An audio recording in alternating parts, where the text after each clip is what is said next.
itunya nih share PowerPoint saya. Itu ada di tanda ini Pak, boleh ditambahkan Pak di fitur action ada tombol tanda plus seperti itu Pak di sebelah kiri bawah. Di bawah ada tambah plus ya. Iya. Nah kalau saya ambil dari kalau dikirimnya dari Google Drive harus saya apakan? Kalau share-nya dari sana nggak bisa langsung ya? Oh bisa Pak, menggunakan share screen langsung Pak, ada Pak di paling kanan di share screen samping. Ya? Iya betul. Share screen paling kanan. Saya masih kalau Zoom kan tahu kita nih share screen sebelah mana ini? Ya sebelah kanannya Pak ada Pak di jajaran audio, mikrofon, audio, share web, ya share webcam. Itu di situ ada tombol share screen. Saya masih belum terbiasa audio. Option. Nah, terus ada suara, terus ini change. Sebelah kanan ya? Atau Bapak boleh ada tangan, terus ada tanda panah undo. Kayaknya. Bukan. Kalau yang di sebelah kanan gambar saya ini ada turn. Di mana coba? Oh Pak, boleh kirimkan Pak link drive-nya atau PDF-nya, link PDF-nya Pak ya. Saya download, saya upload di sini Pak. Oke, bentar. Boleh Pak. Berarti saya harus kembali dulu ke My Drive. Soalnya kalau di sini ada dua opsi Pak. Bapak boleh upload drive-nya atau upload dari PPT atau PDF-nya, atau Bapak langsung share screen di device-nya langsung. Nah ini sekarang kalau dari Google Drive-nya saya copy, terus bisa saya copy di mana? Boleh kirim ke personal chat saya Pak di ini Pak, di kolom public chat bawah. Kolom, nah ini sudah dapat gambar, ada personal ya di sini ya? Ya. Ini sebentar. Link biasanya Pak. Terus nama Ibrahim ya? Iya, ya kirimnya Ibrahim Pak. Gini bisa? Ke sini?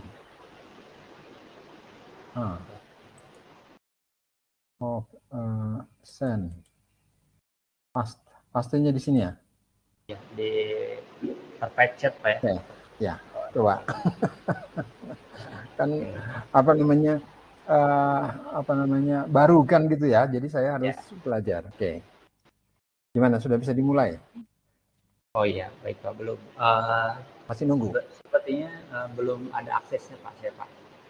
Oh, belum ada aksesnya? Mungkin, iya aksesnya mungkin masih di private di drive-nya Pak. Boleh di drive-nya. dijadikan viewer saja mungkin saya Pak. Oh, bentar ya. Ke Ibrahim. Terus kalau saya ulang kembali, bentar ya. Atau bisa juga barangkali ya, sebentar saya kirim ke WA-nya Tiwi ya. Oke. Iya, betul, Tiwi. Ya, Pak. Nah, kita coba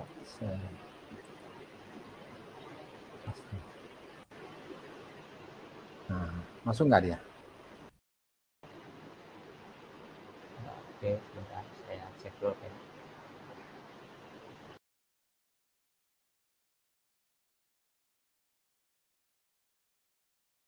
Sudah saya kirim ke dia, coba dicek dulu. Ya. Saya lagi cek kartu itu.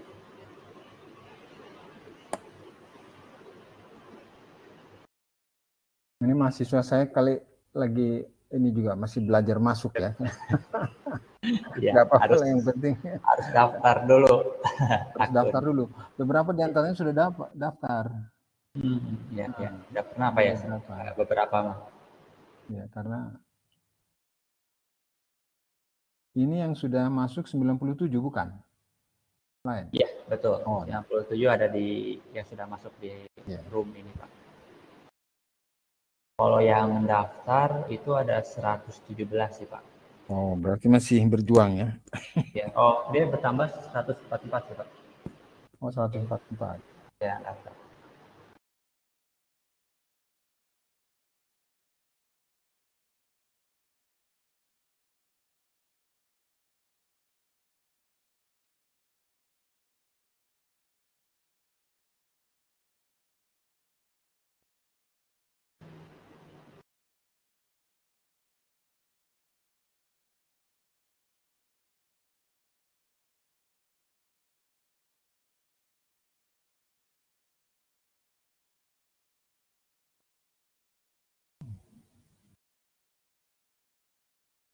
Ini tampilan saya kelihatan nggak atau masih dalam close ya? Masih ya tidak kelihatan Pak, belum di-share Pak. Oh, Pak Usman, boleh kirim ke saya nggak Pak? Saya udah chat WA ke Bapak sih Pak. oh gitu. Gitu. Yang tadi? Iya. Bentar ya. Bentar. Ibrahim, oke. Oh, Kirim. Udah masuk. tetap Pak, masih belum bisa Pak. Ini udah dikirim oleh Kartiwi. Mm-mm. Cuman Google Doc-nya masih ini Pak, masih di private Pak. Oh, masih di private. Jadi Iya masih. gimana caranya nanti? Oh, mungkin di status emailnya Heeh. diubah mungkin Pak. Atau saya kasih contoh nih Pak ya. Ya,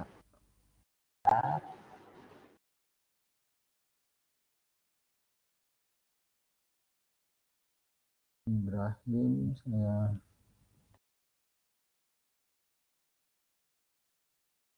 kirim dulu.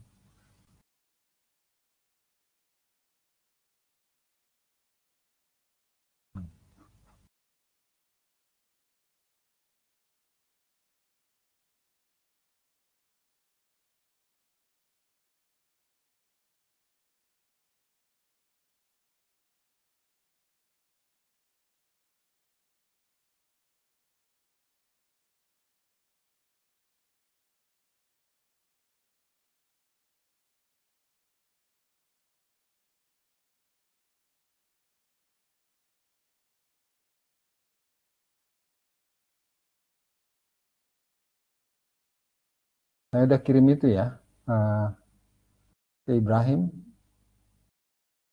Iya. Nah, udah masuk ya. Nah, sekarang kita Oke. Belum ini Pak ya, Pak. Saya lagi. kalau suara kedengeran. Suara terdengar Pak. Wajah enggak ya? Gimana caranya? Oke. Ini Pak, saya coba infokan mungkin ya. Jadi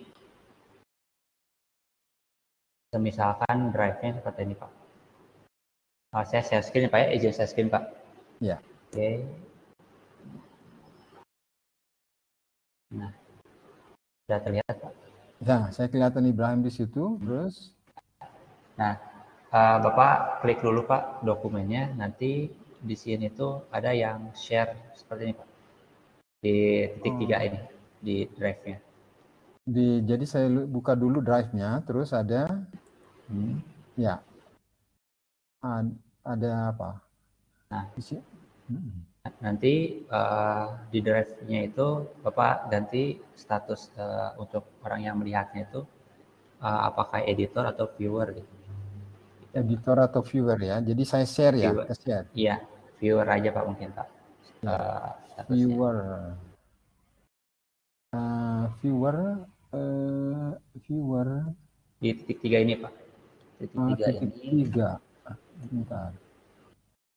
Di sini kan ada people atau group. Owner ada.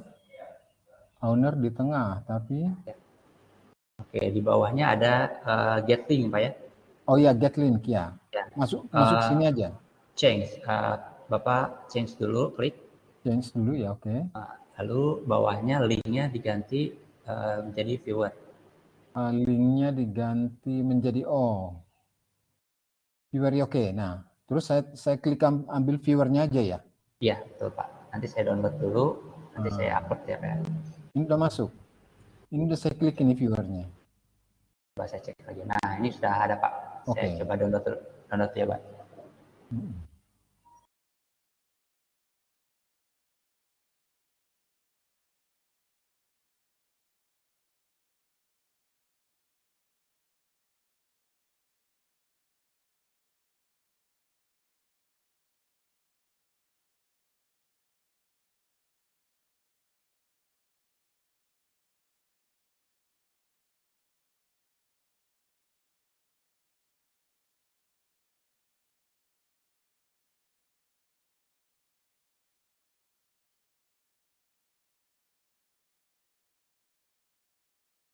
Nah, betul yang ini Pak ya?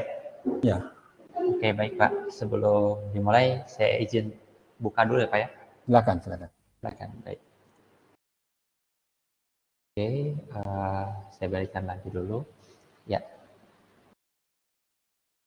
Atau Bapak coba dulu bisa Pak ya? Coba dulu yang di share screen-nya. Ya. Bapak bisa nge-nextin nggak? Next ke slide 2, slide 3. Saya coba dulu. Nah, ini bisa. Jalan nggak dia?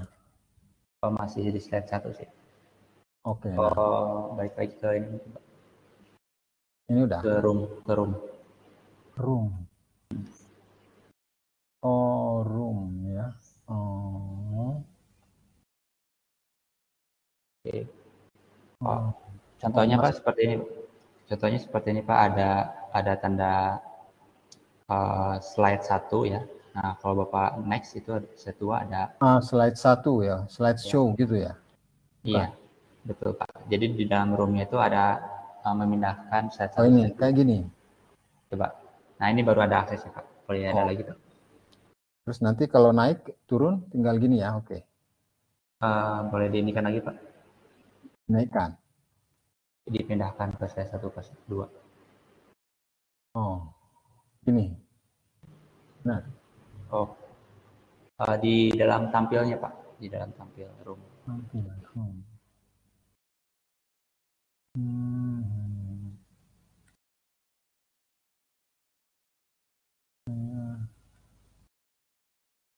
Sudah Pak. Di sini saya tadi di sini. Wow. Ketampil gimana caranya nih ya? Apa di Ini nih, ini. di laptop ya, device ya. Ini benar ya? Ke browser Ini lagi. saya udah lihat Anda di sini nih. Boleh pindahkan ke slide 1 ke 2 lagi Pak. Atau saya contohkan dulu Pak ya, boleh? Ya, ya. Boleh, baik. Jadi kalau saya jadi presenternya, saya bisa memindahkan slide 1, 2, 3. Seperti ini Pak. Terlihat nggak di bawah? Terlihat. Ya.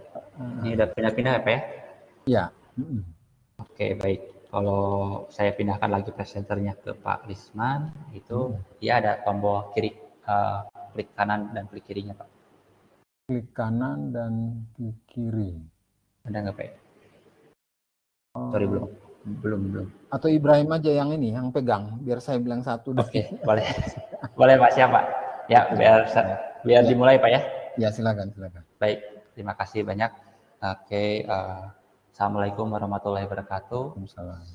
Selamat siang semuanya. Terima kasih yang sudah hadir dari peserta MSIB dan dari mahasiswanya Bapak Lisman terkait kegiatan webinar pada siang hari ini. Perkenalkan, nama saya Ibrahim selaku manajer operasional di BISA HI atau PIC-nya juga dari Studi Independen MSIB BISA Academy. Ya, jadi untuk kegiatan pada hari ini kita kedatangan tamu lagi dari Bapak Lisman yang dimana kita akan membahas mengenai artificial intelligence. Yang sebelumnya kita juga sudah mengundang Bapak Haman Riza minggu yang lalu mengenai artificial intelligence. Nah, kita juga diberi kesempatan dan alhamdulillah Bapak Lisman juga sudah bisa meluangkan waktu pada sesi hari ini untuk membahas mengenai artificial intelligence, perencanaan strategik di sektor pabrik seperti itu. Jadi untuk narasumber pada siang ini adalah Bapak Lisman Manurung dengan gelar MSI dan PhD.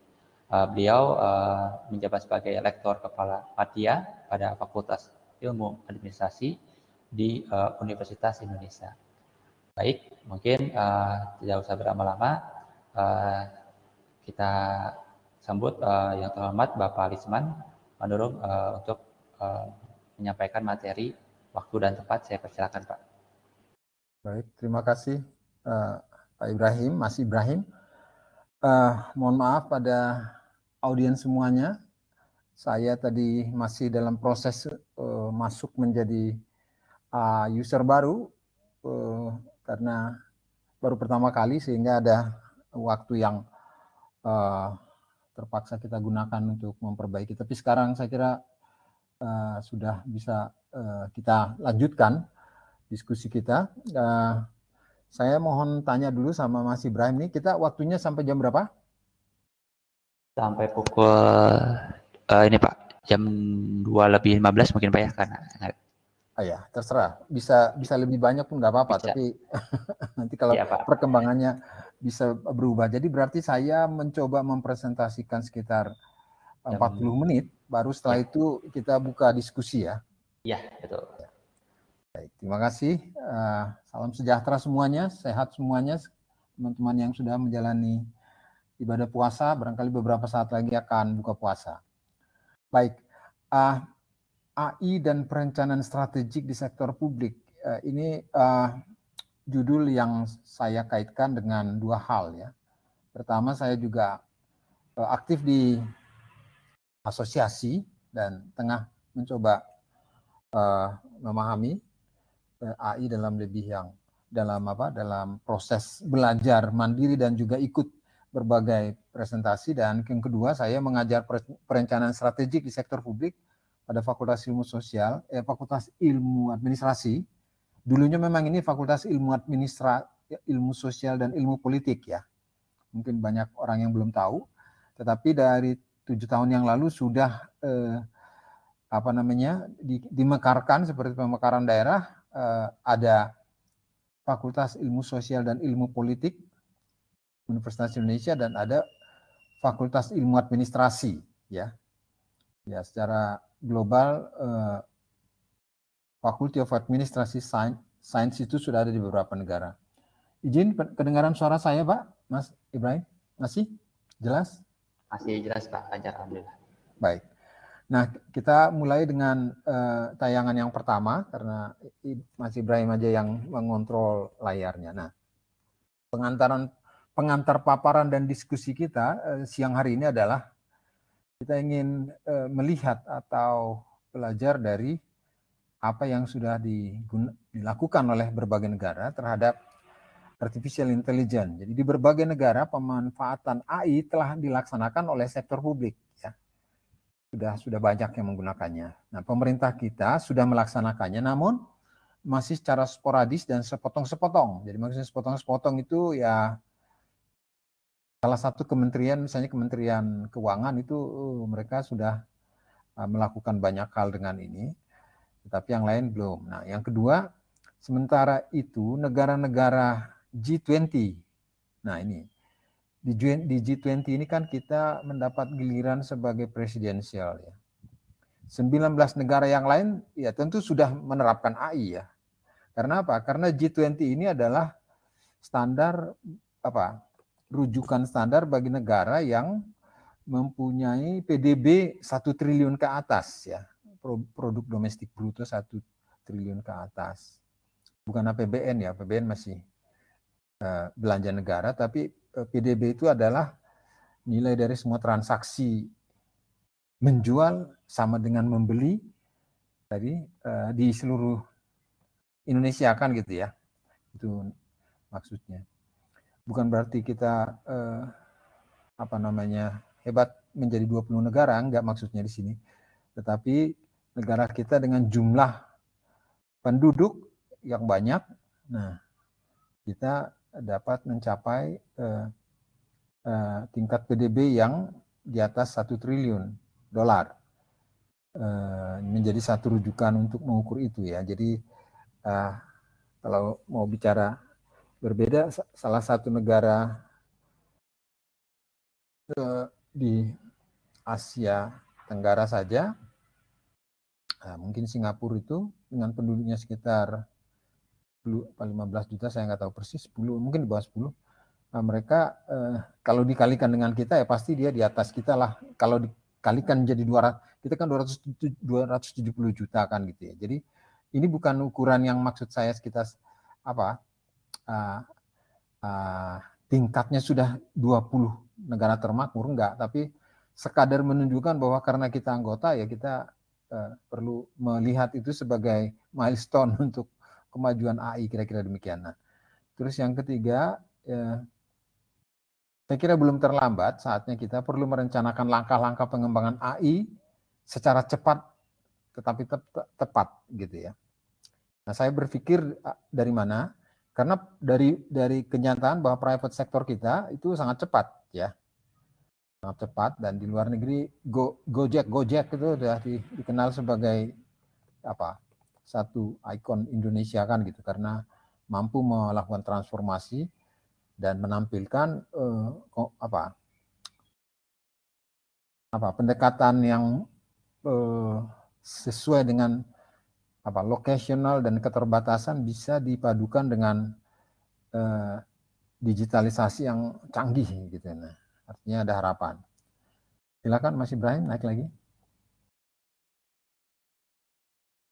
Nah, tinjauan umum pembahasan ya. Yang penting kita lihat di sini, kita melihat bahwa ketika kita bicara soal kebijakan publik dan kemudian perencanaan strategik ya, itu terkait. Karena perencanaan strategik itu luarannya adalah rancangan yang kemudian harus diakomodasikan menjadi kebijakan ya. Jadi kalau dia hasil dari perencanaan strategik sebagai proses adalah sesuatu, dan sesuatu itu merupakan decision atau assessment atau apapun namanya. Namun nanti di dalam pengertian sektor publik dia harus dikemas dan kemudian menjadi policy, menjadi undang-undang ya. Jadi artinya di sini satu adalah AI juga satu proses, kemudian strategic planning juga suatu proses. Jadi dua proses itu kita lihatnya itu dalam apa yang ingin saya sampaikan di sini. Dua proses yang kemudian diharapkan dapat yang satu menopang yang lain untuk mencapai tujuannya, tapi juga tidak tertutup kemungkinan ada hal baru ya, karena salah satu artikel yang sudah cukup lama sebelum artificial intelligence seperti ini, dia menulis bahwa perencanaan strategik suatu ketika akan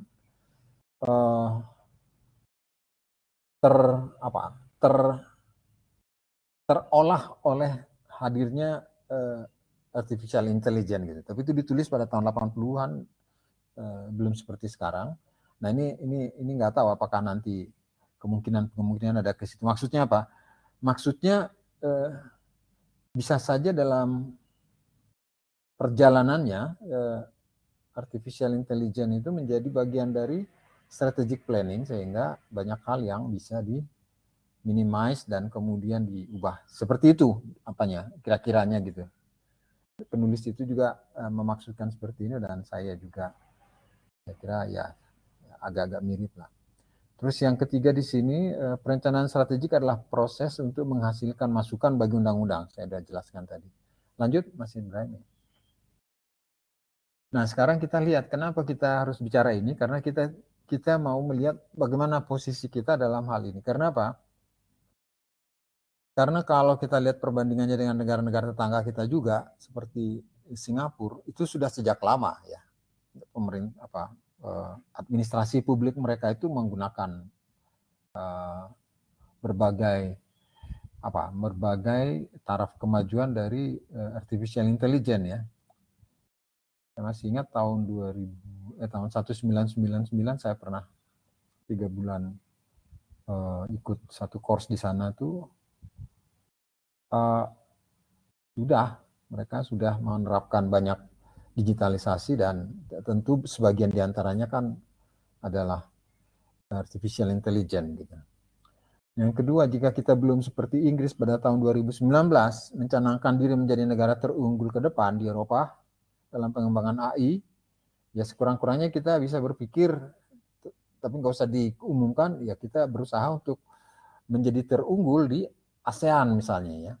Namun demikian, agar transformasi AI berjalan mulus, ada berbagai insight ya yang perlu dipertimbangkan gitu ya. Apa itu? Publikasi Deloitte, saya nggak tahu, ini kan bahasa Perancis ya, apakah itu bacanya, menyarankan agar ya pengembangan AI itu hendaknya berpola kolaborasi antar pribadi dan organisasi. Jadi yang mau dikehendaki di sini kira-kira begini. Keadaan kita sekarang ini kan sektor publik kita dilayani oleh 4 jutaan lebih ASN atau PNS.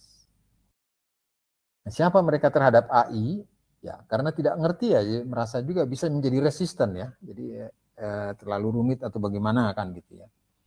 Karena bisa berasumsi bahwa kalau mereka disuruh belajar lagi untuk itu semua ya mendingan pensiun gitu kan.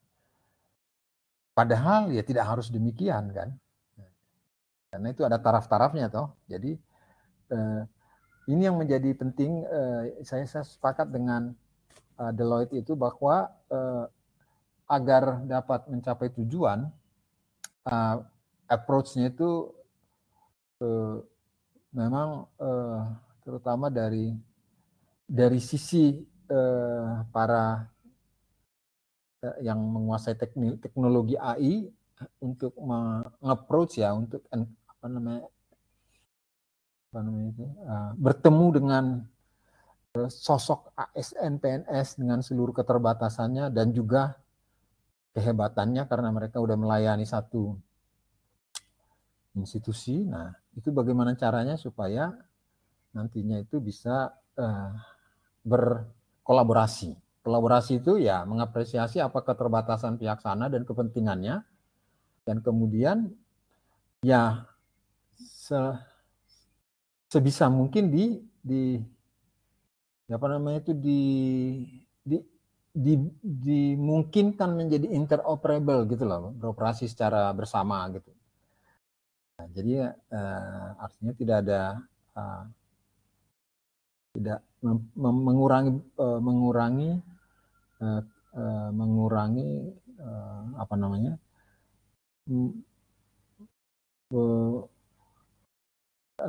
lebih cenderung lebih penting dari sisi teknologi AI sebagai teknologi untuk menyesuaikan dengan taraf para pelaku sektor publik kita, yaitu ASN-nya. Baik, lanjut silakan naik.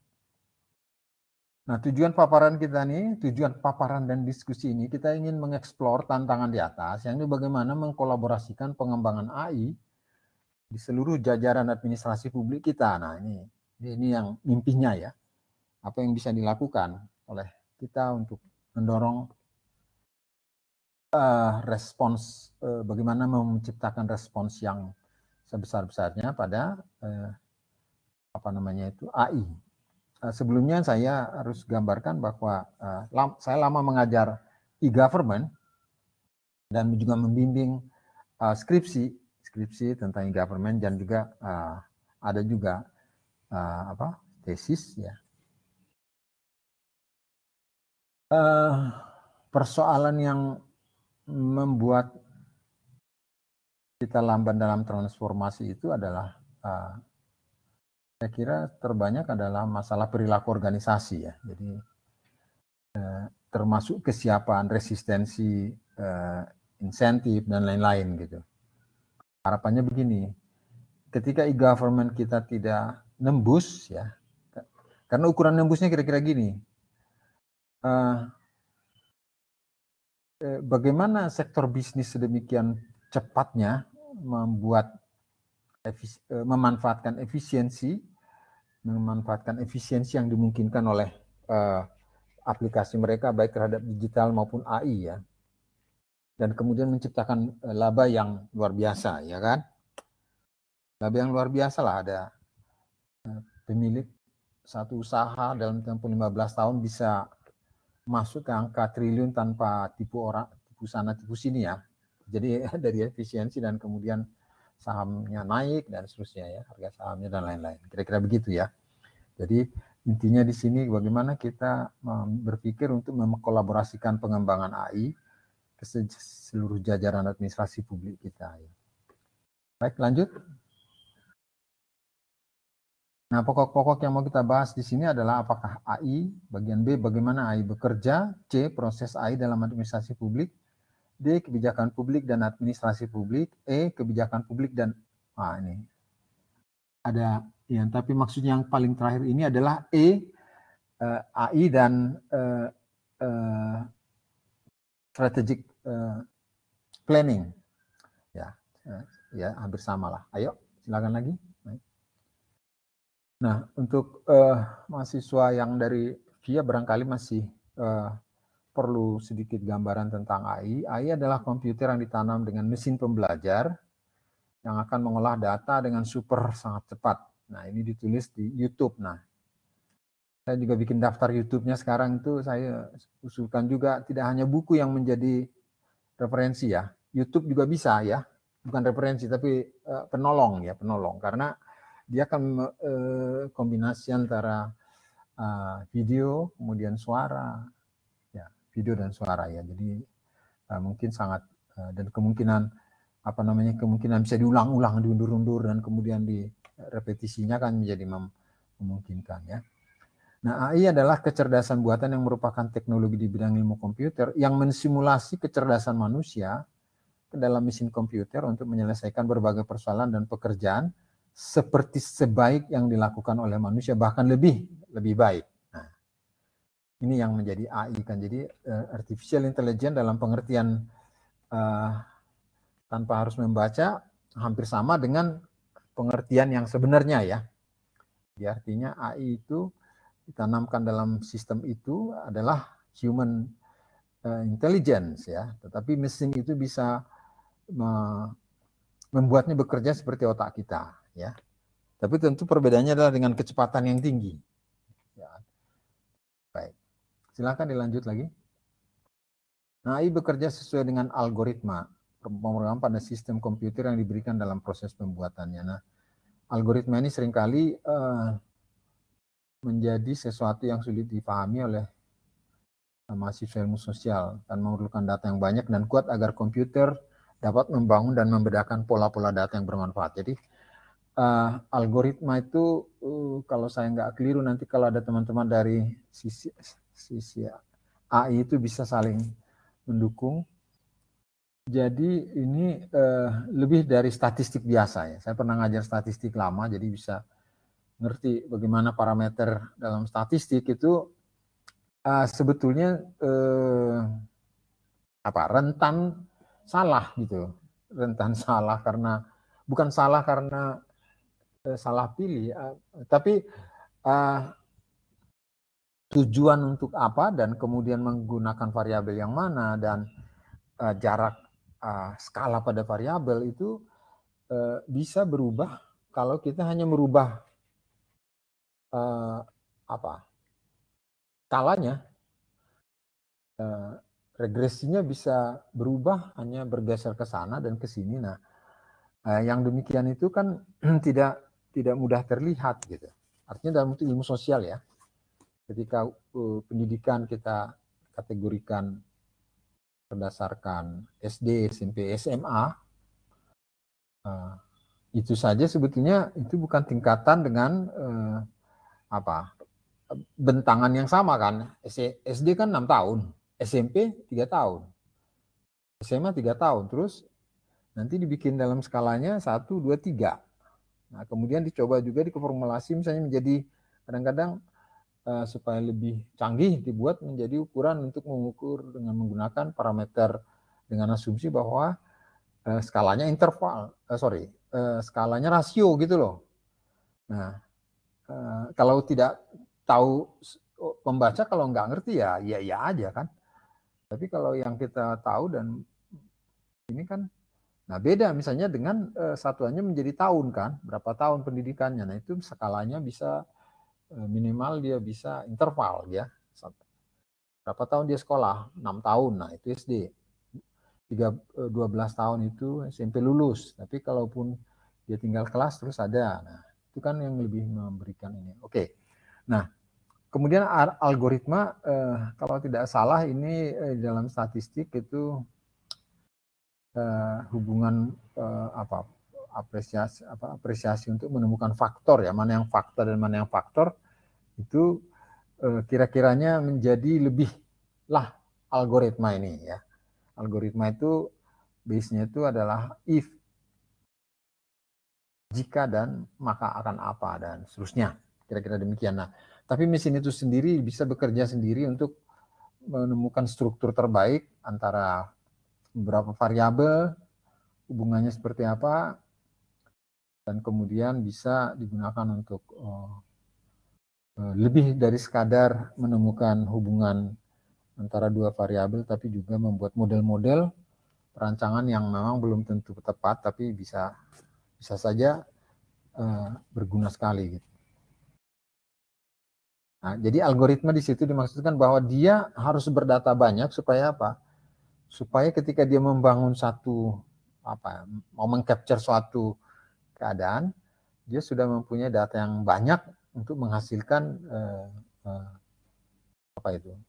ibarat di statistik itu populasinya besar, sampel dari populasi agak dekatnya. Kalau udah agak dekat berarti hampir mencapai kebenaran sempurna kan. Kalau misalnya populasinya 100 10.000 dan kemudian sampelnya itu 9.000 ya udah hampir dekat gitu. Padahal ya tidak ekonomis lagi untuk status studi statistik. Lanjut, silakan. Nah, ini adalah saya rangkumkan satu cerita mengenai sejarahnya. Bagi yang mau lihat, ini ada di internet itu, Artificial Intelligence .2 sejarahnya. Nah, ini saya ambil dari sana. Dengan tujuan teman-teman yang mendengarkan ini bisa melacak juga di YouTube kira-kira ceritanya seperti apa. Tapi yang sekilas saya bisa gambarkan di sini beberapa perkembangan terkini ya, itu muncul pada mulai di atas tahun 2000-an ya. Seperti misalnya apa yang bekerja mewujudkan pelayanan kita di Facebook itu adalah datangnya dari AI, ya kan? Kemudian Amazon memperkenalkan deep learning, ya kan? Lebih deep itu karena sebelumnya ada learning kan gitu ya. Masuk ke deep learning itu. Nah, ini yang secara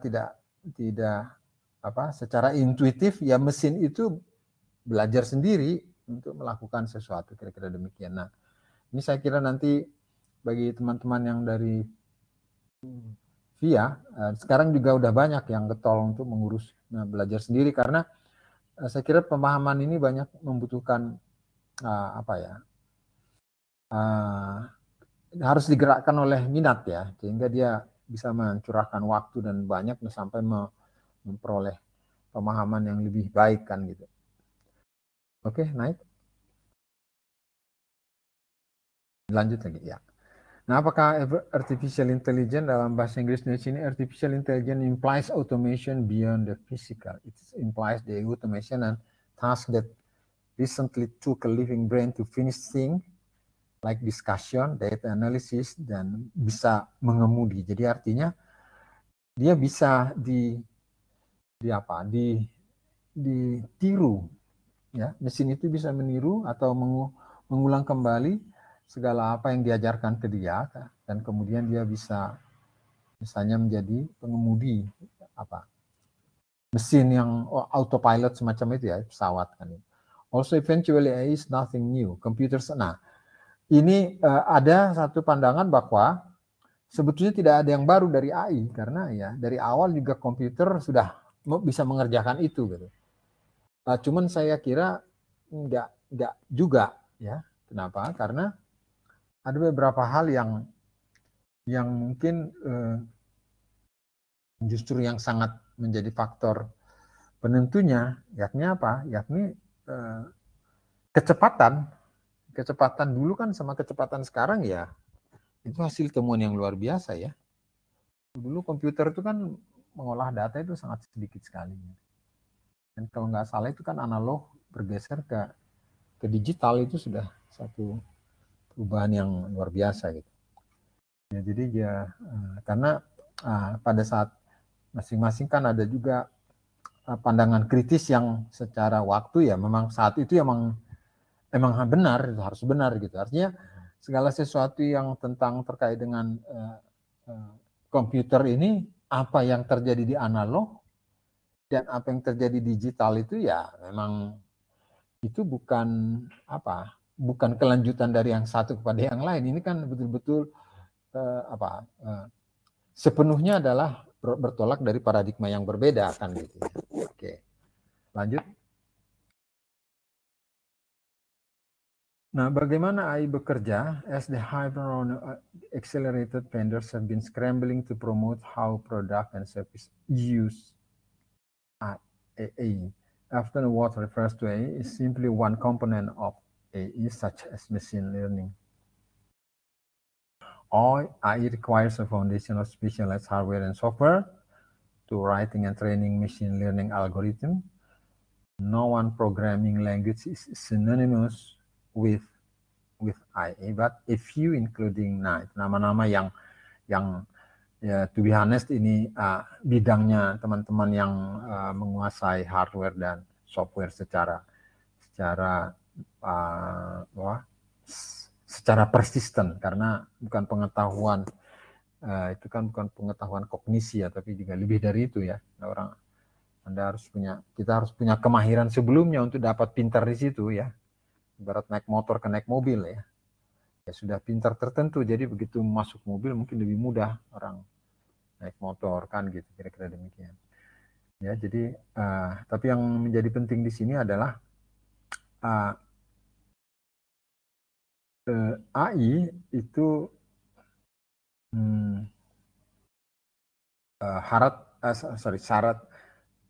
syarat dengan keterampilan spesifik dalam hal hardware, dan juga tentu tidak sama dengan software. Ada orang yang membidangi hardware, tapi ada juga yang bisa dua-duanya ya.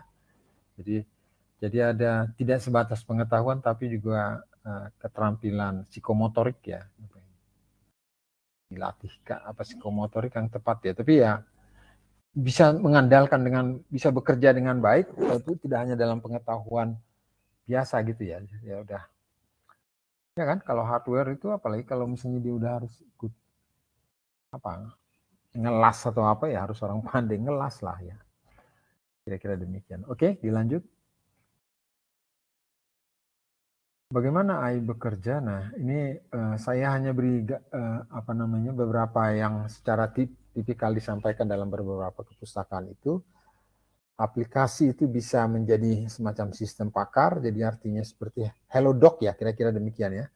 Kemudian pemrosesan bahasa alami. Jadi HelloDoc itu kan itu sudah dimasukkan dalam sistem segala case yang pernah ada misalnya di Indonesia, maka ketika ada orang bertanya ya dia tinggal cari yang mana yang cocok kan gitu ya. Nah, kemudian pengenalan suara dan isi mesin. Ya, jadi ini adalah contoh-contoh yang di kepustakaan lain disebut narrow ya, contoh yang sifatnya narrow. Jadi yang lebih luas lagi akan ada, kira-kira begitu. Lanjut silakan. Nah, kemudian apa perannya dalam administrasi publik? Peran AI ya semakin hari semakin penting mulai dari 70 tahun yang lalu ya.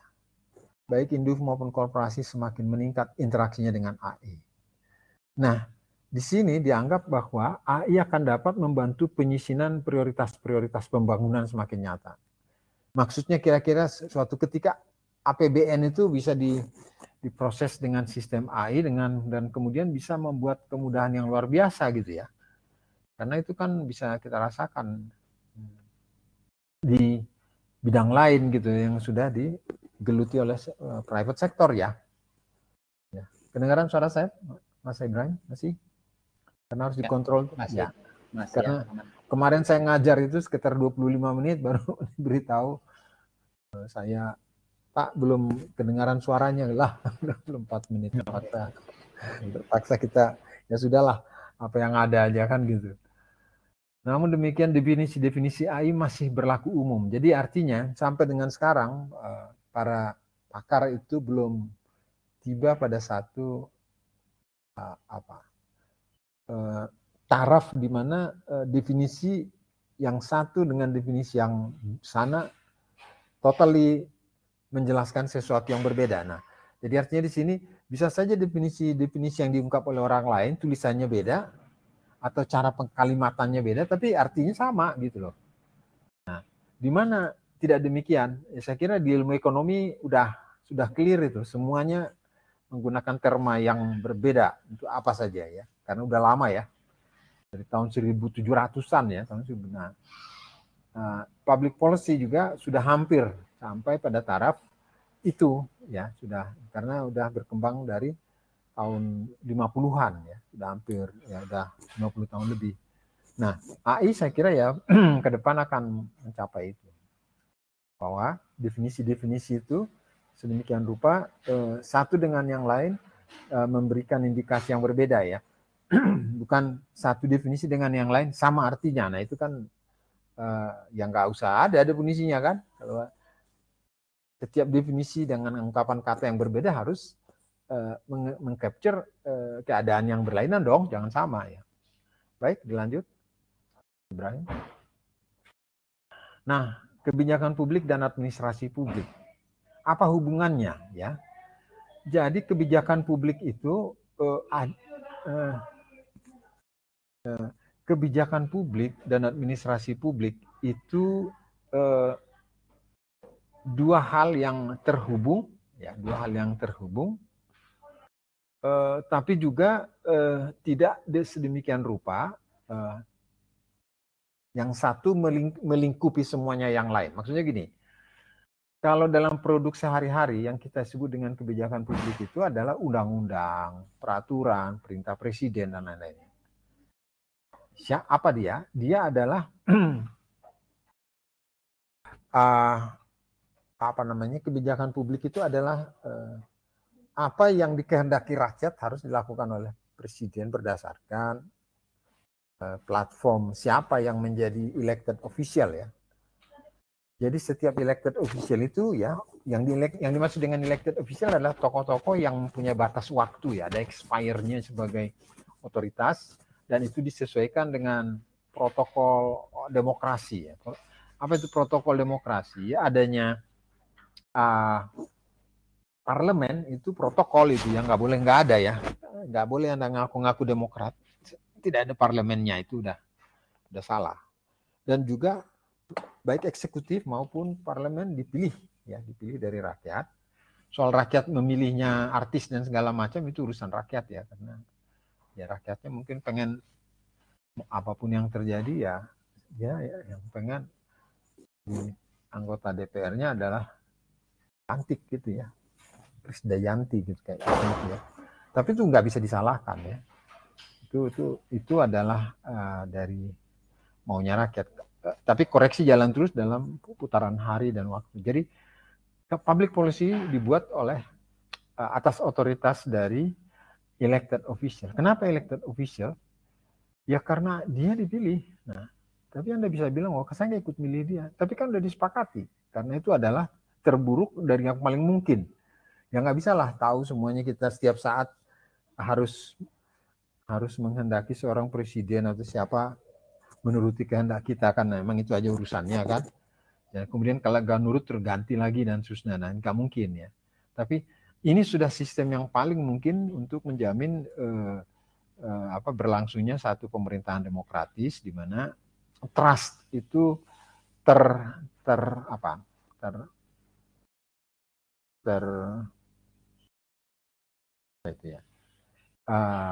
menjadi hal yang menentukan dalam kehidupan sehari-hari. Contohnya di 514 kabupaten kota, bahkan di desa gitu makin hari makin terang benderang bahwa ya kepala desa lah yang harus ditanya gitu loh.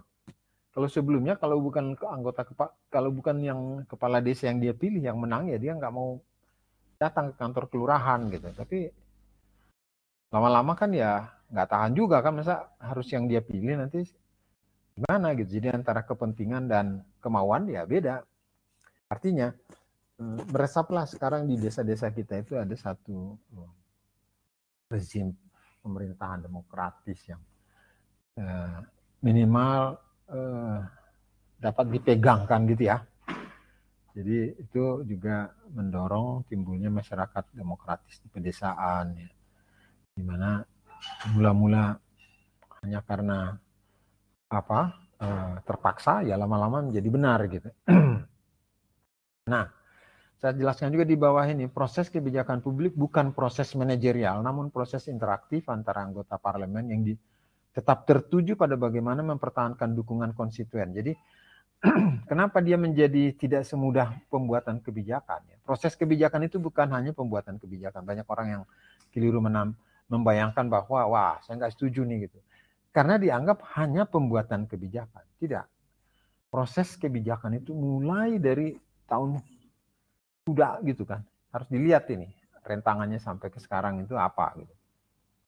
Sehingga dalam perspektif kami di studi kebijakan publik ya, presiden pun tidak begitu rupa ya sesuka-sukanya, karena dia walaupun misalnya dia senang dengan satu, tapi kalau nanti di parlemen tidak ada pendukung dia nggak bisa, kan nanti dia juga dihabisi kebijakan yang dia buat kan. Jadi setiap kedudukan itu sudah sedemikian rupa sehingga satu dengan yang lainnya saling mengontrol. Maksud saya begini, ini kita harus lihat nih opsi-opsi ini salah ini semua gitu kan. Nah, semua orang yang di dalam parlemen itu sendiri juga menyandang kepentingan dan motivasi kan.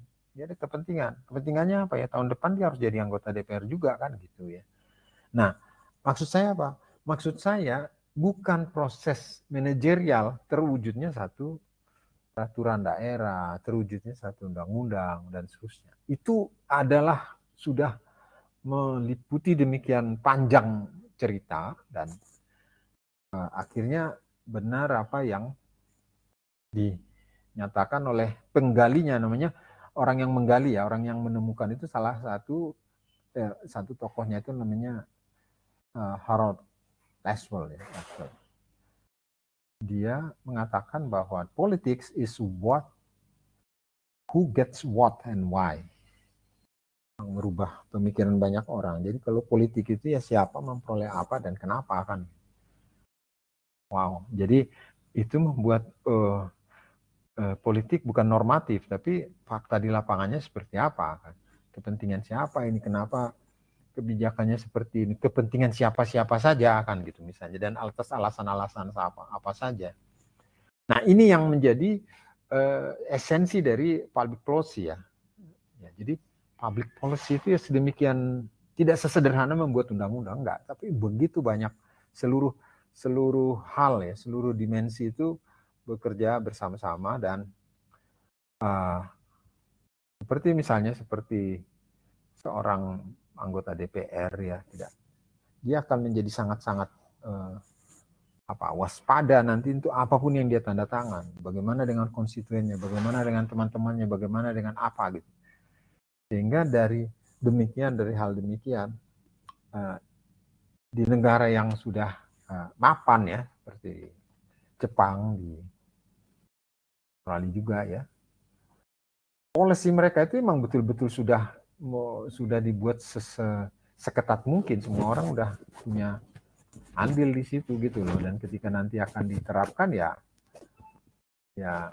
sudah mau apa lagi gitu.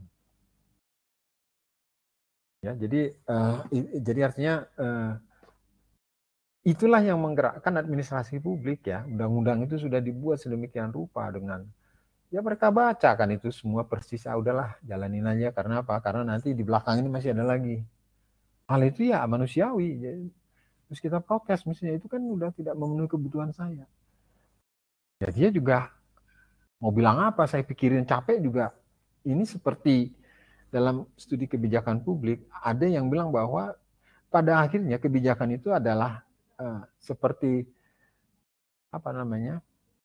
garbage can gitu, kotak sampah. Bukan maksudnya sampah semua, tapi mana saja yang terambil ya itulah yang akan dijadikan undang-undang. Beberapa undang-undang ada demikian ya, dan itu tidak bisa kita salahkan, tapi tugas mereka untuk memproses itu dan kemudian Ya mereka juga human ya. Terus yang mana yang paling mungkin dari antara demikian ini sudah hampir sama semua, bagus gitu. Coba nanti mana yang inilah yang paling lama, yang paling tersisa di tempat sampah ini kita ya kira-kira demikian. Jadi bukan maksudnya sampai persis seperti itu, tapi prosesnya itu bertolak dari hal yang tidak rasional juga gitu. Tapi basisnya adalah rasional karena mereka terpilih secara melalui mekanisme pemilihan. Nah, itu yang menjadi esensi dari public policy sebenarnya, bukan teknokratiknya ya. Itu yang sebabnya kenapa dia menjadi harus ditunggu sampai approval-nya jelas supaya semua orang sudah melihat itu tidak hanya legal tapi legitimate. Legitimate itu artinya ya sudahlah, itu juga legitimasi gitu. Kalau orang bilang ini kan ini gimana ya aturannya, begini kurang cocok dan segala macam. Oke lah, udah kurang cocok, tapi kalau legitimate bagaimana? Ya bisa lihat sih, ya jalan aja katanya. Hal-hal demikian yang berkembang dalam proses pembuatan kebijakan. Apakah itu maunya kita? Enggak, itu nature-nya ya. Dan Anda juga kalau ada di situ pasti mengalami hal yang sama kan. Anda duduk menjadi anggota DPR mewakili siapa? Ternyata orang akan protes, kok Anda bisa ketawa hahaha dengan lawan politiknya dulu kan. Ya di sana ya terpaksa kan, bukan ada hal-hal yang harus dijadikan transaksi gitu untuk kepentingan konstituen, bukan berbayar maksudnya. Ini konstituen saya ini butuh ini loh kan ya. Ya udahlah, saya akan dukung Anda di sini, tapi dukung saya di sini. Konstituen artinya orang yang memilih dia, tetap dia mementingkan kepentingan anak buahnya, tapi untuk merundingkannya dengan para mitra di sana, ya nggak bisa lah dia nggak mau ngomong kan, ya nggak jadi dong. Nah, dia ngomong, dia ketawa bersama, tapi semuanya menyandang kepentingan yang bagus. Ya. Bagi saya secara individu, kalau public policy kita semakin mantap ya, sustainability dari negara ini jalan gitu loh. Sampai di desa-desa orang tahu bahwa batasnya legitimasi itu penting gitu. Legalitas penting, tapi legitimasi juga sama pentingnya gitu. Jadi terima terus something like that. Nah, itu yang ingin saya gambarkan. Oke, lanjut. Nah, kebijakan publik itu teorinya sederhana sebenarnya, tapi saya bilang sederhana nanti kalau Bapak dan Ibu mempelajarinya, Pak Isman bilang sederhana, ribetnya bukan main kan gitu ya. Tapi coba kita lihat sederhananya gini. Issue emergence, agenda setting, alternative selection, enactment. Enactment itu maksudnya RUU menjadi undang-undang. Setelah itu apa? Implementasi, pelaksanaan undang-undang, dan kemudian evaluasi, terus kemudian issue emergence, terus proses berulang lagi. Ya, jadi dari issue emergence, agenda setting. Nah, agenda setting apa? DPR itu berusaha sebisa-bisanya mereka tapi menjaring satu usulan kebijakan yang betul-betul memenuhi kepentingan rakyat. Anda bisa bayangkan di situ ratusan usul masuk tiap, belum tentu dia bisa baca ya. Sama kalau Anda menyocokkan foto dengan orang, yang 1-2 orang bisa Anda cocokkan, tapi kalau udah banyak itu udah nggak tahu lah. Gitu. Jadi, ya kan, foto orang kita kan. Saya dulu pernah jadi pengawas mahasiswa untuk ujian seleksi masuk UI itu. Sebenarnya saya nggak tahu apa orangnya ya, itu kan sih lihat ya. Ya sudah, yakin aja lah, kalau kelamaan kan nanti macet. Ya kan, foto dan fisiknya kan nggak semudah itu. Nah, agenda setting juga begitu. Jadi dari isu menjadi agenda pemerintah atau akan dijadikan harus ditangani, itu bukan proses yang sangat mudah. Kita nggak ada di situ, kita bilang mudah, tapi enggak. Dan bisa saja setelah diagendakan sebenarnya dia bukan persoalannya yang sebenarnya gitu. Contohnya, orang berbondong-bondong untuk minta supaya Pemda DKI itu membuat lebih banyak fasilitas di tempat kumuh gitu. Nah, ya gubernur bisa setuju ya, siapa-siapa bisa setuju. Tapi ketika nanti disampaikan kepada pihak terkait, orang-orang di lapangan, PU dan seterusnya, nggak bisa Pak, nggak bisa, IMB-nya nggak bisa. Loh, kenapa harus pakai IMB? Hati-hati Pak, ngomong Pak. Kenapa? Kalau saya bangun di situ kan di penjara Pak saya. Maksudnya, ya saya menyetujui orang bangun di daerah yang namanya IMB, izin mendirikan bangunan. Gimana Pak? Nggak ada IMB-nya, terus saya bilang suruh bangun gimana? Nah, maksud saya adalah tidak semudah yang kita bayangkan gitu ya, keputusan-keputusan dalam proses itu. Makanya dengan forum-forum mereka melakukan assessment sampai dengan sampai sebuah agenda itu sudah layak menjadi pemilihan beberapa opsi yang itu dipilih dan kemudian dilakukan menjadi penyelesaian. Enactment itu maksudnya ditanda tangan presiden atau gubernur bersama-sama dengan anggota DPR. Implementasi, ini bukan implementasi pelaksanaan undang-undang itu juga persoalan lain lagi gitu loh. Karena apa? Apa yang kita sama-sama lihat belum tentu sama-sama ketika di lapangan gitu loh. Yang ngerjakan siapa gitu. Yang ngerjakan bilang ini bisa-bisanya bos-bos itu aja. Kenapa? Nah di sini nggak ada internetnya kan ya. Ini yang terjadi sekarang karena saya juga beberapa kali membimbing mahasiswa untuk digitalisasi sampai di tingkat kantor Pemda dan segala macam masih bisa kan. Tapi begitu bahwa kemudahan untuk UMKM akan diproses secara digital. Tapi kalau 37% atau 30-40% pelaku usahanya itu tidak tercover oleh internet, lah sama aja enggak gitu. Artinya mau Anda bondar bandir melakukan pengulangan dan apapun juga tetap 40% tidak tercover kan gitu. Ya. Nah, kalau ditanya kok kenapa nggak di-cover? Di sini listriknya Pak goyang kan gitu. Nah, kenapa nggak diperbaiki? Memperbaiki listrik goyang di daerah Bima sana, berarti Anda kan harus merubah jaringnya, mengganti mesinnya dan itu. Nah, itu belum tentu prioritas keuangannya bisa sampai ke situ gitu. Nah, ya. Baik, nah setiap undang-undang itu kan boleh dievaluasi. Nah di sini yang kita malas gitu kan, kita inginnya menyerang habis ketika undang-undang itu baru ditampilkan gitu, belum diapa-apain udah langsung nggak usah kan. Padahal ketika implementasi sudah dijalankan, kita akan menemukan informasi yang genuine gitu. Ini diterapkan ternyata nggak bisa gitu. Ternyatanya dan alasannya nanti kelihatan apa. Gitu. Contoh yang paling tradisional dalam studi kebijakan mengenai itu adalah di Amerika dulu presiden yang menang itu ingin di daerah Oakland itu kulit hitam ya, pendukungnya itu mendapat mendapat hadiah lah dari dia sebagai presiden dari Gedung Putih, langsung dialokasi bahwa di Oakland itu daerah Oakland adalah daerah kumuh, miskin dan banyak negronya. Dia menangkan di situ ya, dialirkan dana banyak gitu kan, nggak jalan. Terus dia kecewa, dia sakit hati dia sama pejabat di sana. Waktu dicek itu, jujur Pak, nggak bisa, mereka nggak memenuhi syarat Pak, suratnya nggak lengkap, ini bagaimana? Loh, kenapa Anda nggak berusaha? Ya gimana berusaha, dia nggak punya surat, masa saya melampaui batas kegiatan saya. Ya, jadi hal-hal demikian itu kelihatan diimplementasi.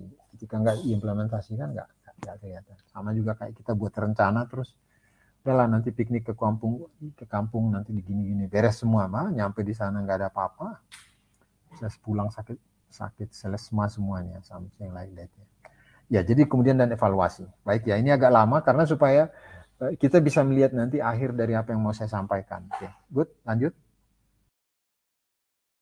Nah, udah 14-19, nggak apa-apa ya, kita lanjut ya sedikit lagi ya. Masa depan kebijakan publik dipersepsikan oleh sejumlah pakar. Nah ini ya. Jadi regulating AI in society atau data-driven policy making. Nah, baik kita lanjut ke gambarnya biar kelihatan. Nah, ada gambar di sini. Naik satu lagi, Brian. Ini dia. Nah, ini saya tertarik dengan apa yang disampaikan oleh Profesor Caspar van den Berg itu. Pada kolom yang sebelah kiri itu ya, public policy on the digitization, regulating AI in society. Paling bawah dia lihat bahwa dari tahun 2010 itu adalah industrial revolution yang menurut dia masa jayanya artificial intelligence. Itu terus dari awal apa? Abad muncul atau timbulnya industri mesin uap itu yang pertama. Terus electric power ya, ketika listrik menjadi bagian dari culture proses industri. Kemudian internet pada tahun 1980 dan kemudian di sini dia anggap bahwa pada tahun 2010 ke depan ini artificial intelligence akan menjadi unsur yang esensial ya dalam proses regulation, public policy on. Kan. Sementara yang di sebelah kanan apa? Public policy through digitation, data-driven policy making. Dia berpikir bahwa suatu ketika di tahun 2010, policy making itu ditentukan oleh bagaimana datanya gitu. Maksudnya apa? Sistem dan software dan apapun namanya, itu sudah akan bisa mengcapture lebih cepat dari apa yang biasanya dilakukan. Kemudian muncul data-driven policy making. Ini menarik juga ya. Jadi dua yang di sana ini adalah public policy on digitalization, regulating AI in society. Di sebelah kanan, data-driven policy making. Dua-duanya itu memerlukan dukungan digitalisasi. Ya. Tetapi yang di sebelah kiri, regulating AI in society ini saya pikir ini sesuatu yang masih sangat ada kemungkinannya, tapi kita juga khawatir ya seperti apa, bukan khawatir, tapi belum kita bisa pastikan bentuknya akan seperti apa. Lanjut. Nah, kita masuk ke perencanaan strategik. Apa perencanaan strategik? Nah, strategic planning pertama itu muncul ketika berakhir Perang Dunia Kedua. Kemudian selama 5 tahun setelah berakhir itu industri manufaktur itu berkembang dari tahun begitu perang selesai, orang semua beralih menjadi kerja di sektor industri, dari industri militer menjadi industri barang dan jasa. Ya. Luar biasa. Tapi dalam 5 tahun yang terjadi apa? Produknya berlimpah, yang beli nggak ada. Ya. Yang pakai belum siap ya. Akhirnya apa? Terjadi kontestasi di produsen. Para produsen itu harus melakukan segala macam cara untuk dapat menjual. Nah, di situ kata strategik muncul. Apa strategik? Strategik itu ya, strategi itu muncul dari pengalaman, dari apa ya. Biasanya di sana banyak jenderal-jenderal yang berperang di Perang Dunia Kedua dan mereka membuat kemajuan besar dan kemudian disebutlah namanya strategic planning. Nah, apa yang bertumbuh di situ? Banyak sekali kepustakaan tentang strategic planning. Lanjut. Nah, kembali lagi pada tahun 1973, waktu Perang Yom Kippur ya. Perang itu antara Israel dengan negara-negara Barat, Arab, dan kemudian di sekitar Israel itu adalah negara-negara Arab dengan pada saat itu masih merupakan eksportir minyak yang luar biasa. Nah, untuk menekan mereka supaya jangan terus-menerus membantu Israel, mereka menaikkan harga minyak. Ketika dinaikkan, langsung bergoyang semua industri di Barat tuh kan, karena itu betul-betul harganya naik dan kemudian membuat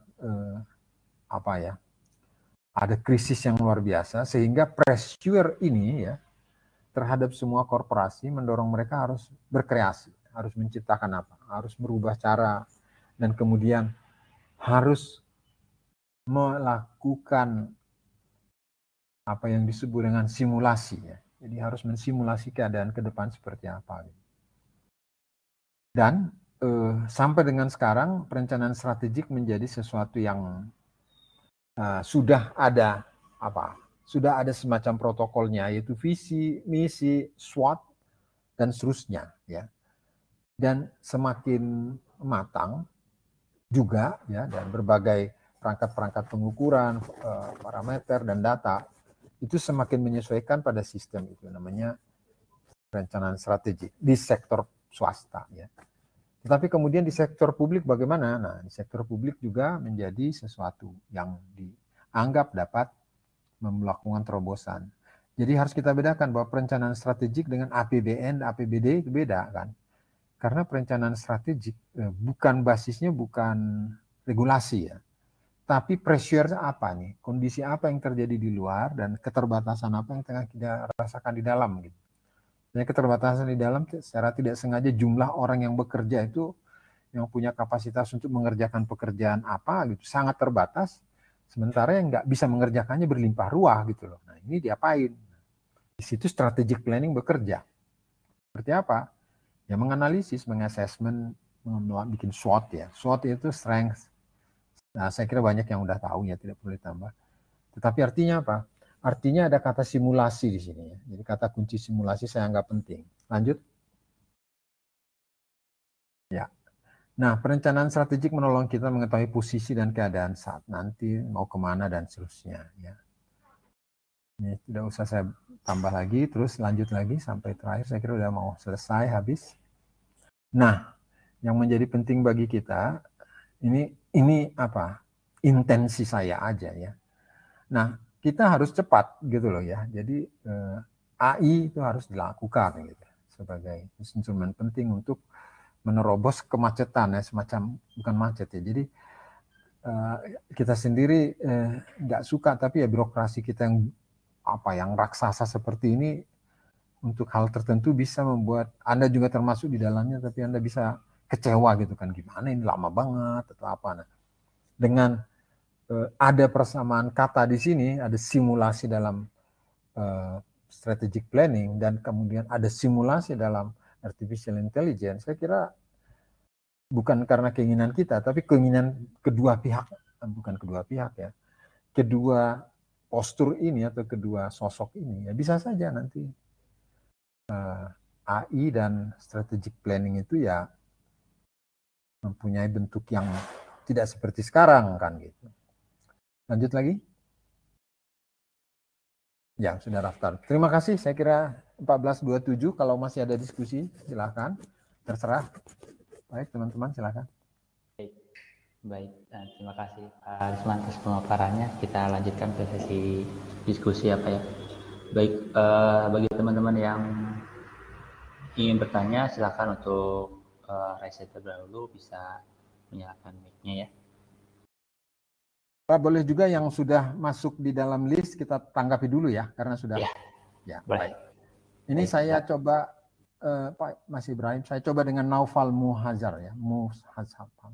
Dia bertanya gini, izin mau bertanya Pak Lisman, mahasiswa UIN Alauddin Makassar, tingkat akhir ya, informatika. Apakah tantangan penerapan AI di Indonesia dan di luar negeri? Apakah Indonesia dan luar negeri, coba naik sedikit nih, bisa naik. Ada yang di bawahnya nggak nih? Coba Ibrahim, coba dinaikkan. Saya bisa ya? Ya, bisa. Mungkin saya bacakan mungkin Pak ya? Ya, coba ya. Oke. Apakah tantangan penerapan AI di Indonesia dan luar negeri? Apakah di Indonesia luar negeri ini siap untuk menerapkan di berbagai bidang di luar negeri, seperti perencanaan strategi? Ya, baik. Kalau di luar negeri, karena saya lama di Australia kuliahnya, ya mereka sudah AI banget gitu loh. Apa-apa yang di AI kan AI aja.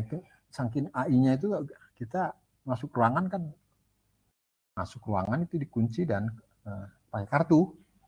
Ya kartu Anda nggak ketinggal ya nggak bisa keluar itu. Jadi tapi bukan orang Indonesia kalau nggak pandai kan. Jadi di WA sama temannya kan, kamu mau ke kampus nggak? Ya. Nanti ganjel ya pintunya katanya. Ganjel. Udah. AI-nya kena Indonesia. Dan, ya lucu ya. Ganjal pintunya kan. Halo, aku nggak bawa kartu pulang. Ya, terus gimana? Nanti kalau kamu masuk kan nggak masuk ke ruangan saya kan, tapi pintu sana gitu. Tapi pintu gedung inilah kan, ruang belajarnya di mana, ruang belajar. Udah nanti pas kita pulang udah kebuka. Tapi 3-4 hari kemudian tercover dengan AI kan. Kedapatan bahwa siapa dan siapa dapat. Siapa yang melakukan itu dapat, dan cuman nggak dimarahin, cuma diingatkan jangan diteruskan gitu. Karena yang terakhir juga benar kan, ditutup ya, nanti tutup ya, tutup kan berarti kan sebenarnya aman ya, tapi nggak aman. Nah itu kan AI juga kan, entah bagaimana AI-nya, tapi AI lah itu kan. Oke. Nah di kita ya kita belum menerapkan, tapi saya kira sangat perlu dilihat bahwa kemungkinan dia juga mensimulasikan gitu, bukan, jadi artinya AI juga tidak menjadi jaminan beres, tapi juga ketahuan. Sistem AI-nya kan bisa mengcover gitu. Karena dia kan human intelligence yang diimplant ke dia kan, ya. Ya humannya seperti apa ya dia tanggapi seperti apa kan. Oke, lanjut silakan. Ada lagi yang di bawahnya? Ada bagaimana cara yang efektif memperkenalkan AI kepada generasi muda kita sehingga dipandang sebagai bidang menjanjikan dari aspek perencanaan strategik sektor publik, Pak. Baik.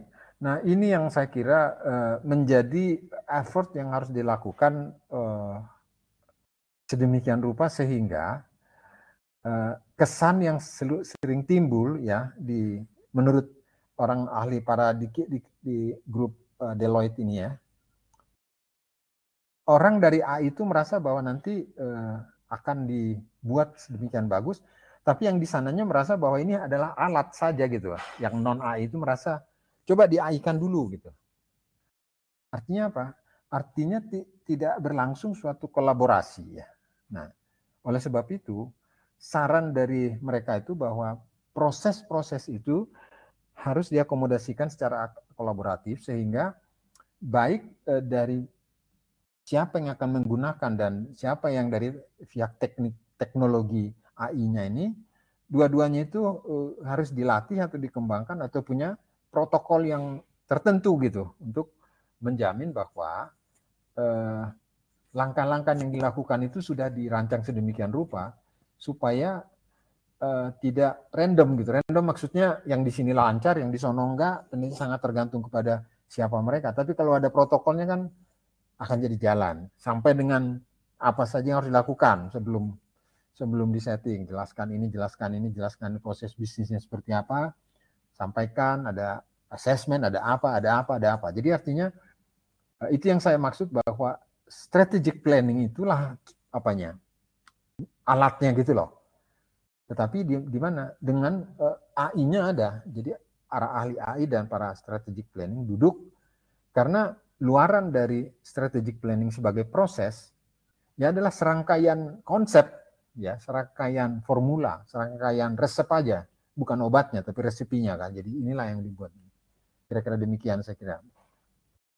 Lanjut lagi silakan kalau masih ada yang langsung bisa menganggap juga silakan. Oke, baik. Dari Kak Ananda Maya ada raise hand sudah boleh silakan menyalakan mic-nya. Kak Ananda Maya Savitri. Silakan Mbak Nanda. Nanda ada. Oke, dari saya lihat sih mungkin lagi ada gangguan Pak ya. Karena ya. tidak ada. Oke, baik. Ke yang selanjutnya mungkin Pak ya, dari Kak Budi Ari.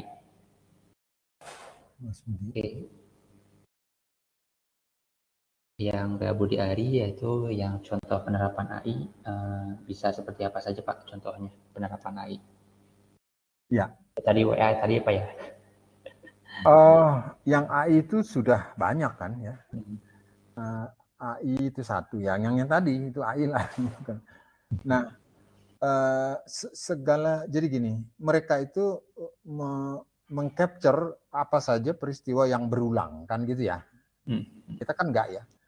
Jadi mereka dibuat lagi dan kemudian menjadi decision atau usaha untuk menyelesaikan. Sama dengan Google Translation. Itu apa yang kita dapat sekarang dengan apa yang kita gunakan 5 tahun yang lalu, itu beda itu.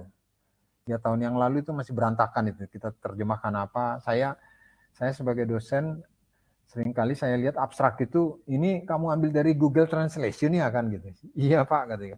Sekarang diambil dari Google Translation, bagus banget. Lebih bagus dari kita gitu. Bagus banget. Karena apa?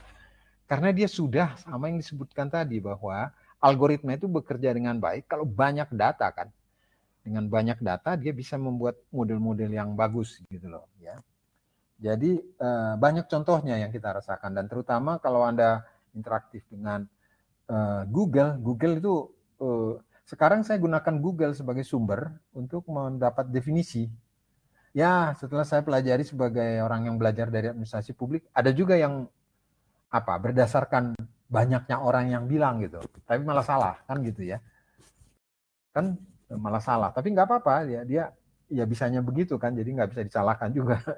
Cuman artinya ini, itulah pandangan dari human gitu loh, itu yang kemungkinan menjadi salah satu bagian dari ketika kita gunakan atau andalkan sistem itu bekerja, algoritma itu, dia akan mengolah data yang apa yang dikatakan orang lah kan gitu.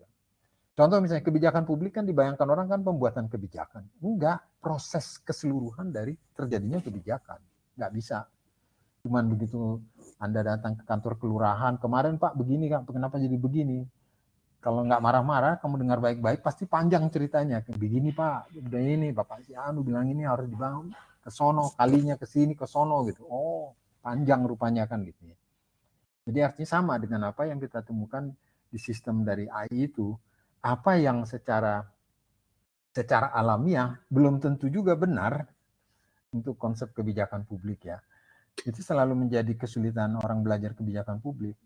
Selalu terpikir bahwa kebijakan publik adalah proses membuat kebijakan, tidak membuat kebijakan. Seluruhnya dari awal.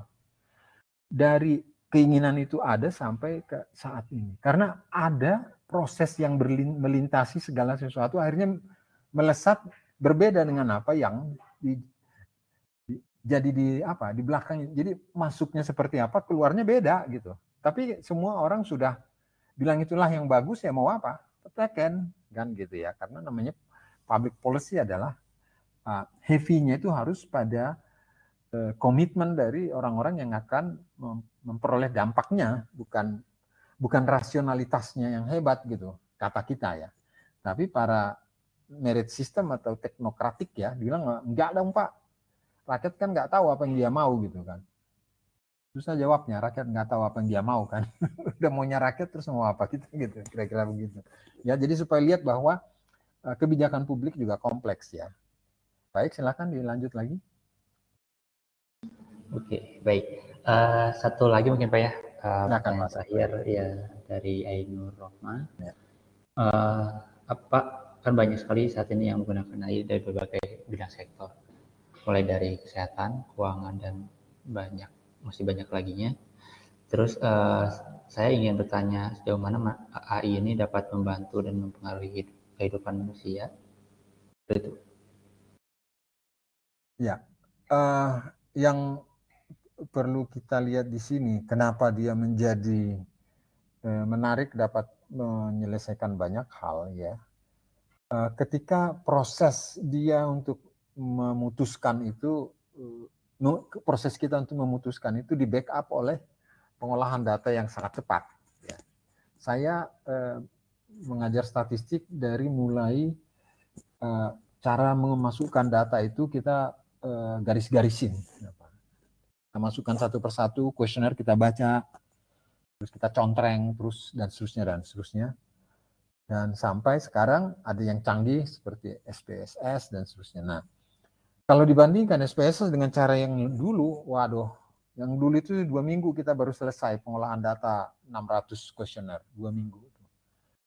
Sekarang ya dari awal udah langsung bisa dimasuk-masukin ya, di lapangan juga bisa, kertasnya dibuang dan seterusnya, datanya disimpan, bisa dalam Excel dan lain-lain. Nah, itu kontribusinya gitu ya dalam soal penyimpanan data. Apalagi dia sendiri, mesin itu bisa membantu kita untuk membuat opsi-opsi. Kalau ini begini dan kalau ini begini, begini dan begini. Nah, artinya apa? Artinya decision yang akan diambil itu bisa lebih hemat. Bahkan kalau lihat logika dari Gasper itu, akan ada proses pembuatan kebijakan yang namanya itu data-driven policy making. Udah kayak mesin ATM aja gitu. Jadi sementara Anda lihat sendiri bahwa di semua DPRD sekarang itu tak satu pun yang bebas dari tumpukan usulan yang belum diapa-apain gitu. Masih ditumpuk aja. Ya. Nah, perbandingannya begini. Jadi ada tes yang dilakukan untuk mengukur efektivitas dari bagaimana AI dapat menyelesaikan pekerjaan hakim-hakim agung di Amerika. Ya. Nah, ada ahli AI lah.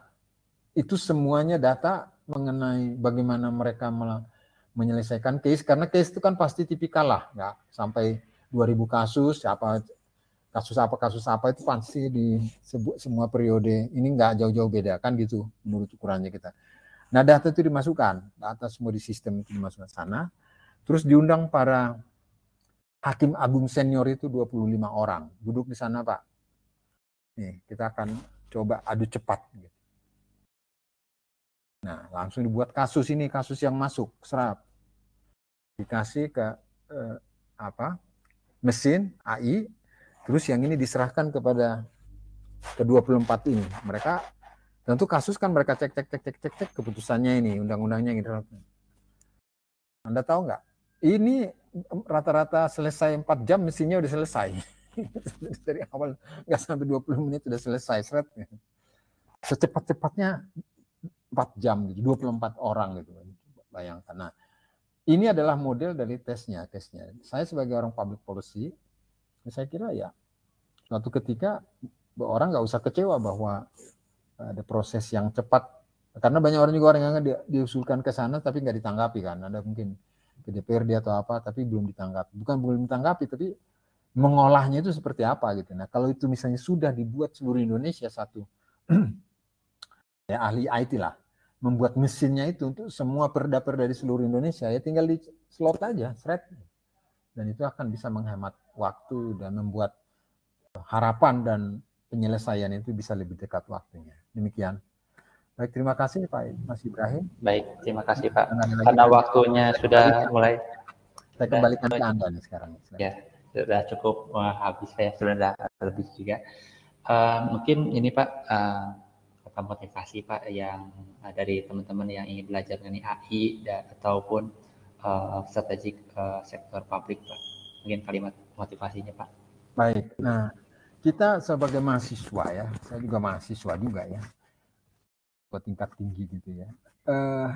Ini adalah sesuatu yang harus kita upayakan supaya dapat menjadi alat untuk menjangkau lebih cepat. Contohnya, Anda nggak bisa beli mobil lama gitu kan, tapi begitu mobil datang sekarang sudah bisa dapat mobil yang betul-betul lebih keren, alat-alat pemantaunya. Sekarang sudah ada yang bisa mantau keliling mobil Anda misalnya. Nah, manfaatkan bahwa kita tidak ketinggalan, yang lain sudah melakukan lama, tapi kita sudah dapat artificial intelligence yang lebih canggih pada saat waktunya. Tapi jangan tertunda lagi. Maksud saya, pemerintah kita harus disupport melalui apa? Melalui ahlinya kita. Kita ahli, kita siapkan diri untuk masuk birokrasi dengan tangan yang lebih banyak, pengetahuan yang lebih banyak. Begitu bupati atau apa tanya Anda, bisa apa lagi di samping pelajaran ini? Saya bisa AI Pak, gitu. Wah iya, coba. Terus nanti suatu ketika Anda bisa ingat saya, ya Pak Lisman Pak yang suruh saya harus belajar, nih saya udah tahu ini, saya nggak usah, saya sudah cepat bisa membantu Bapak dalam rangka melakukan itu. Jadi demikian ya, saya motivasi bahwa jangan terlalu merasa bahwa harus dilayani oleh pemerintah, Anda juga harus membekali diri supaya lebih siap untuk menerima tugas yang tentu juga menjamin kemajuan Anda di kemudian hari. Ya, one point yang harus Anda dengar, saya pegawai negeri, tapi PhD saya biaya sendiri dan biaya istri, kan gitu ya. Coba nih. Dan saya menikmatinya bahwa nggak harus kemana-mana kan. Sebagian ya, dari UI hanya dapat 10% dan lain-lainnya harus saya cari sendiri, kerja di sana. Ya. Dan saya nikmati. Ya. Saya merasa puas bahwa saya bisa melakukan yang terbaik. Demikian ya semuanya ya. Mohon maaf kalau ada kata-kata yang salah. Bagi teman-teman yang mengikuti ibadah puasa, silakan menanti. Masih lama lagi ya. Masih buburit. Terima kasih. Salam untuk semuanya. Terima kasih Mas Ibrahim ya. Iya, baik. Oke, terima kasih banyak Pak Lisman atas pemaparan dan jawabnya terkait pertanyaan-pertanyaan dari teman-teman yang sudah hadir pada siang hari ini. Sayang kita nggak bisa berfoto ya. Oh iya, bisa menyalakan webcamnya mungkin Pak. Oh ya, yang mana ini saya harus klik? Ada di bawah tuh di sampingnya. Oh iya. Oh dari tadi foto saya kelihatan ya? Ini iya. Ini kelihatan. Ya Pak. Ini belum kelihatan Pak. Oh ini udah kelihatan. Oh tadi juga kelihatan. Ini belum di share sih Pak webcamnya Pak. Oh start sharing ya. Oke ya. Oh jadi Anda ngelihat saya tadi, aduh kasihan ya. Ini ya. Okay. Terus udah. Oke ya. Oke, mungkin teman-teman barangkali ada yang mau share webcam juga, silakan untuk kita sesi dokumentasi. Ya. Iya. Nanti dokumentasi untuk saya juga nanti ya dikirim ya. Iya, betul. Ya. Nanti jangan lupa ucapan terima kasihnya ya, supaya bisa dimasukkan ke fakultas. Siap, siap Pak. Oke, terima kasih Mas Alafa sudah menyiapkan webcamnya. Ya, yang lain ada juga yang mau menyiapkan webcamnya. Ya. Mungkin diwakili 5 orang mungkin ya. Biar ya, nggak usah banyak-banyak wakil aja supaya ada evidence-nya saja. Nah, Ibu Taufani, kasih Ibu.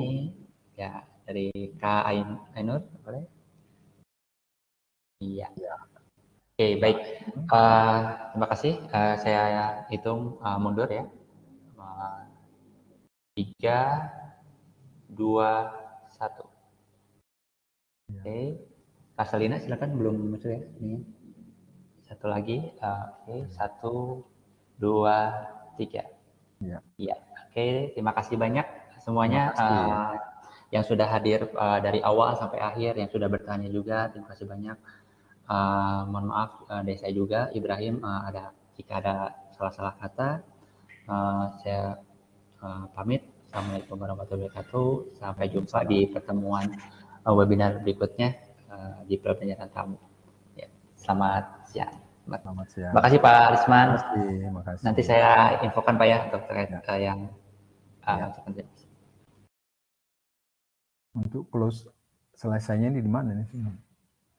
Kliknya langsung ya, atau klik dari sana aja ya? Oke, baik, makasih.